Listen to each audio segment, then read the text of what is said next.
ఈరోజు మనతో పాటు నాగరాజు లింగనేని గారు ఉన్నారు. Very experienced person. సో ఈరోజు మనం మ్యూచువల్ ఫండ్స్లో ఉన్న మనకి కామన్ క్వశ్చన్స్ అన్ని అడిగి తెలుసుకుందాం.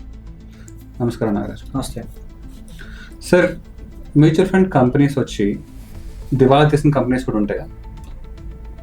Very good question. యాక్చువల్గా దాదాపుగా ప్రపంచవ్యాప్తంగా చూస్తే 100 years నుంచి మ్యూచువల్ ఫండ్ కంపెనీస్ ఎగ్జిస్టెన్స్లో ఉన్నాయి. ఓకే. ఇండియాలో దాదాపుగా 35-40 సంవత్సరాల నుంచి కూడా మ్యూచువల్ ఫండ్ కంపెనీస్ ఎగ్జిస్టెన్స్లో ఉన్నాయి. So first mutual fund company UTI, union trust of India, ఇండియాలో.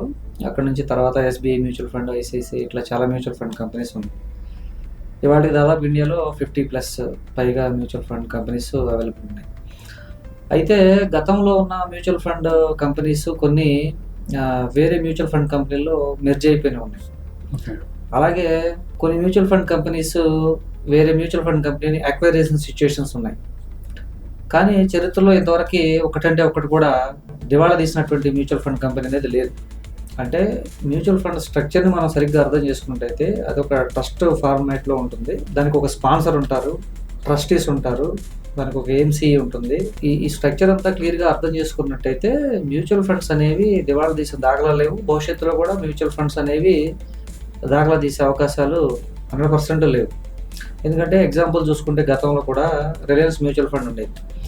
తర్వాత వాళ్ళ బిజినెస్ ప్రాఫిటబుల్ లేదు అనుకున్నప్పుడు వాళ్ళు ఇంకో కంపెనీకి దాన్ని they can sell off their business. Okay. So Reliance mutual ఫండ్ని Nippon mutual fund company acquire చేసింది. ఓకే. అలాగే రీసెంట్గా ఇంతకుముందు ఎల్ఎన్టీ మ్యూచువల్ ఫండ్ ఉండేది. So LNT mutual fund HSBC mutual ఫండ్లో మర్జ్ అయింది. అలాగే ఐడిఎఫ్సి మ్యూచువల్ ఫండ్ ఉండేది, అది బంధన్ మ్యూచువల్ ఫండ్లో మర్జ్ అయింది. అట్లా మ్యూచువల్ ఫండ్లో మర్జర్స్ అండ్ ఎక్విజిషన్స్ ఉంటాయి, కానీ మ్యూచువల్ ఫండ్ కంపెనీస్ దివాళా తీయడం అనేది ఉండదు. సరే, ఇప్పుడు ఒక కంపెనీ ఇంకొక మ్యూచువల్ ఫండ్ కంపెనీలో మెర్జ్ అయినప్పుడు సో ఈ ఫండ్ హౌస్లో కూడా ఒక కేటగిరీ ఫండ్స్, అంటే లార్జ్ క్యాప్, ఫ్లెక్సీ క్యాప్ ఏదో ఫండ్ ఉండి, పాత కంపెనీలో కూడా లార్జ్ క్యాప్, ఫ్లెక్సీ క్యాప్ ఉండేటంటే 2 స్కీమ్స్ని కూడా మెర్జ్ చేస్తారు. సో దానివల్ల యూనిట్ హోల్డర్స్ అంటే ఇన్వెస్టర్స్కి ఏమీ నష్టం ఉండే అవకాశం ఏమి ఉండదు. సో అప్పటి వరకు వాల్యుయేషన్స్ ఎంత ఉన్నాయో దానికి ప్రకారమే మనకి మ్యూచువల్ ఫండ్స్ అనేవి కంటిన్యూ అవుతాయి. సో మ్యూచువల్ ఫండ్స్ దివాళా తీస్తాయి అనే భయం ఏమాత్రం పెట్టుకోవాల్సిన అవసరం లేదు. మ్యూచువల్ ఫండ్ కంపెనీస్ చరిత్రలో ఇప్పుడు దివాళా తీయలేదు, అసలు భవిష్యత్తులో కూడా దివాళా తీసే అవకాశాలు లేవు.